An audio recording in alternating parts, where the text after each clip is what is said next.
नमस्कार दोस्तों, JD video के पिथौरागढ़ में आपका स्वागत है।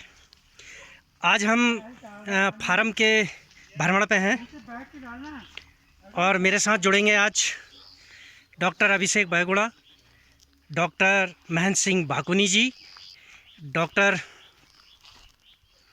चेतन कुमार भट्ट जी। आइए चलते हैं भ्रमण में। इसके अंदर आए हैं, आपको एक थोड़ा छोटा सा हम एक एक्सपेरिमेंट कंडक्ट करा रहे हैं यहाँ पे। तो हम यहाँ पे दो तरह की मल्च ले रहे हैं, एक है ब्लैक मल्च और एक है वाइट मल्च। तो इन दोनों का असर देखेंगे। इसके साथ साथ हमने एक जो पौधा लगाए हुए हैं इधर की साइड, जिगजैग पोर्शन में लगाए हैं, और एक ये जिसमें मैं खड़ा हूँ, ये हमारा कंट्रोल प्लॉट है। इसमें हम लोग कुछ नहीं डालेंगे। ये बेसिकली जो हमने मल्च का एक्सपेरिमेंट किया है, थोड़ा सा हमने सनशाइन का जो प्रभाव रहता है पौधों पर उसको देखने के लिए किया है। और इसमें जो हम मल्च लगाएंगे वो ऑर्गेनिक मल्च रहेगी, और ये जो है हमारी सिंथेटिक मल्च है या इनऑर्गेनिक मल्च है। तो जैसे आप देख सकते हैं, ज़रा नीचे दिखा दो। जैसा आप देख सकते हैं ये सिल्वर मल्च है या वाइट मल्च है। तो इसका जो कार्य रहता है वो ये रहता है कि जो हमारा सूर्य का विकिरण है या जो रेडिएशन है, वो क्या करता है कि कैसे इफेक्ट करता है हमारी सॉइल प्रॉपर्टीज़ को, या हमारी जो हमारी मृदा की भौतिकी उसको कैसे इफेक्ट करता है। जैसे कि तापमान हो गया, मॉइस्चर, या हम इसके अंदर कह सकते हैं कि नमी का कैसा इफेक्ट रहता है। तो जब वाइट मल्च रहता है तो क्या करेगा, ज़्यादा से ज़्यादा जितना भी आपका जो आपका सूर्य का विकिरण है या रेडिएशन है उसको रिफ्लेक्ट करेगा। अब रिफ्लेक्ट करेगा तो क्या होगा, उससे जो हमारी सॉइल है नीचे की वो ठंडी रहेगी। अब इसी तरह से अगर हम ब्लैक मल्च को देखें तो काले रंग की क्या प्रॉपर्टी होती है, काले रंग की ये प्रॉपर्टी होती है कि जितना भी रेडिएशन आ रहा है या जितना भी विकिरण आ रहा है उसको एब्जॉर्ब करता है अपने अंदर। अब जब विकिरण एब्जॉर्ब होगा तो क्या होगा, उससे हमारा जो टेम्परेचर है वो टेम्परेचर राइज करेगा। अब टेम्परेचर राइज करेगा तो उससे क्या होगा, जो हमारे पौधे की रिक्वायरमेंट है तापमान की, वो किस तरह से बनी रहेगी। तो इस तरफ हमने काली मल्च इसलिए ली है कि यहाँ पे जो हमारा टेम्परेचर है या जो हमारा विकिरण है या जो रेडिएशन मिल रहा है इस जगह को कम मिलता है। अगर इधर देखें तो इधर दिखाइए, अगर इधर देखें तो यहाँ पे थोड़ा सा कम, यहाँ पे जो है रेडिएशन ज़्यादा रहता है। तो इसलिए हमने यहाँ रिफ्लेक्टिंग मल्च लगाई है और यहाँ पे हमने एब्जॉर्बिंग मल्च लगाई है। ये हमारा था जिगजैग वाला, और ये हमारा कंट्रोल, जिसमें हम ये कंट्रोल और जिगजैग। तो मल्च का क्या प्रभाव रहता है, जैसे कि मल्च जो हमारे जो वीड्स हैं, खरपतवार है, उसको रोकने में भी काम आता है। और जो अगर हमारा एक्सपेरिमेंट सफल रहा है जो हम देख रहे हैं यहाँ पे, तो जो हमारी प्लास्टिक मल्च है उसमें वीड्स की जो इफेक्ट है वो बहुत कम रहेगा।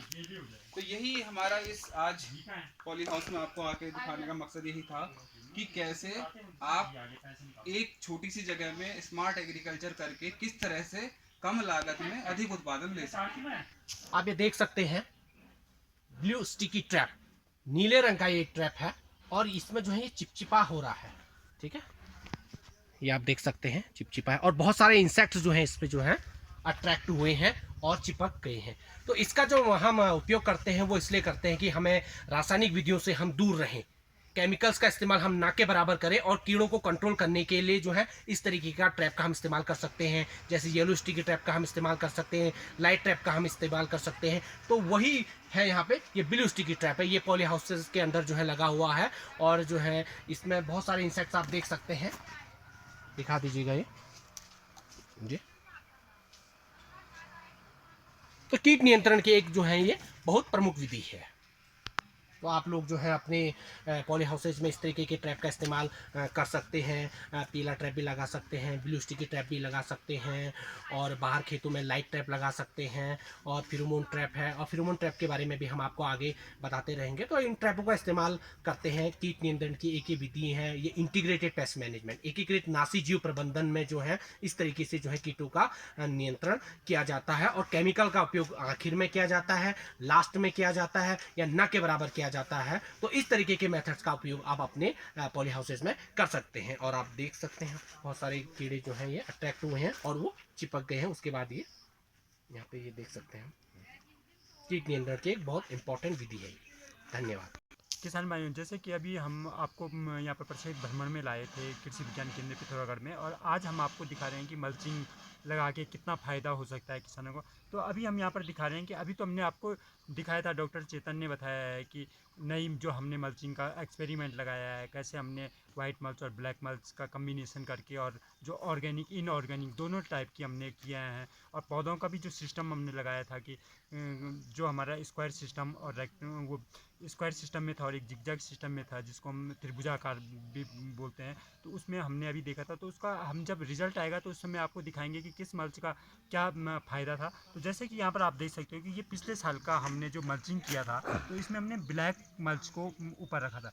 ब्लैक मल्च का जैसे यहाँ पर हमने बैंगन की क्रॉप रखी है और हमने इन बैंगन को कट कर दिया था सर्दियों में, जो हमारा विंटर सीजन था सर्दियों में कट कर दिया था। और अभी इनमें देखिए आपकी इनमें फूल आने लग गए हैं। तो ये हमें क्या होगा कि अभी कुछ बैंगन के हम पौध लगा रहे हैं और कुछ बैंगन ये हैं कि जो हमें फल देंगे। तो हमें पूरे सीजन समय मतलब अर्ली वैरायटी जो हमें कहते हैं कि हमें समय से पहले फल मिलने लग जाते हैं, तो ये हमारी पुरानी फसल से मिलेंगे, क्योंकि हम नई फसलें लगा नहीं सकते थे क्योंकि यहाँ पर सर्दियों का ज़्यादा होता। तो हमने यहाँ पर देखा है कि मल्चिंग में एक तो हमें क्या है कि जो खरपतवार है इसमें खरपतवार कम निकला है। दूसरा हमने इन पौधों को ऐसे छोड़ दिया है तो इसमें सर्दियों में तापमान भी मेंटेन रहा। इसमें जो सूरज की किरणों को था इस ब्लैक मल्च ने अपनी ओर आकर्षित किया, इन पौधों को गर्मी दी है। तो अब हम ये देख सकते हैं कि जैसे जैसे तापमान बढ़ने लगे तो ये पौधे अपने फूल वाली स्थिति में आने लग गए हैं। फूल आनी है, कुछ पौधों में हम आपको दिखाएंगे भी कि उनमें फल भी बन चुके हैं और कुछ फल हम तोड़ भी चुके हैं कि तो और जहाँ पर पौधे सूख जाते हैं वहाँ पर हम नए पौधे लगाएंगे। और थोड़ा ब्लैक मल्च का ये होता है कि जैसे हम गर्मियों में और गर्मियों का सीज़न रहता है और हम यहाँ पर मल्च लगाते हैं, तो मैं किसानों को ये सजेस्ट करूँगा कि यहाँ पर हम जो वाइट मल्च होती है जिसको सिल्वर भी लोग कहते हैं, वो मल्च लगानी चाहिए ताकि उसमें आसानी से हमें जो इनमें कीड़े आते हैं पौधों में वो आसानी से दिख जाएं। क्योंकि काली जो ये मल्च होती है इसमें हमें जो इंसेक्ट वगैरह आते हैं, कीड़े आते हैं, इनको ये हमें दिखाई नहीं देते हैं, तो हम उनको आसानी से कहते हैं। दूसरा क्या होता है कि धूप को ज़्यादा खींचती है काला जो ये मल्चिंग होती है, तो धूप को ज़्यादा खींचेगी तो पौधों को पानी की ज़्यादा आवश्यकता होगी। और मल्च हम इसलिए लगाते हैं कि ये मॉइस्चर को मेंटेन रखे, नमी को बनाए रखे। तो हमने नमी को बनाए रखने के लिए हम यहाँ पर ये कर सकते हैं कि गर्मियों में जो है वो सिल्वर मल्च का प्रयोग करें। तो आगे हम आपको जानकारी देते रहेंगे कि कैसे जो हमारे जो रिज़ल्ट आए हैं उनमें क्या फ़ायदा हुआ है। सिल्वर मल्च जो वाइट मल्च के नाम से जानी जाती है उसमें, और जो ब्लैक मल्च है इसमें उत्पादन का और पौधे की ग्रोथ का क्या असर रहा है, और जो हमारे ऑर्गेनिक मल्च रहेगी उसका क्या फ़ायदा रहा है, और जो हमने कंट्रोल छोड़ा है उसमें क्या क्या परेशानियां हमें आई हैं या नहीं आई हैं। जो भी होगा हम आपकी दूसरी वीडियो में इसको दिखाएंगे। जैसे कि अभी हम आपको दिखा रहे थे कि हमारे जो मल्च लगाई हैं उनमें कुछ फल भी प्राप्त हुए हैं, कुछ फल हम तोड़ देखिए, ये फल देख सकते हैं आप। ये फल हमारे पुराने पौधे से है, क्योंकि नए पौधे से अभी यहाँ पर जैसा भी पहले भी बताया था कि तापमान कम था तो नए पौधे अभी लगा ही रहे हैं, तो उनसे फल मिलना असंभव था। तो हमने जो पुरानी पौधों की कटिंग करके लगाए तो इनसे हमें फल भी मिलने लग गए हैं। ये देख सकते हैं।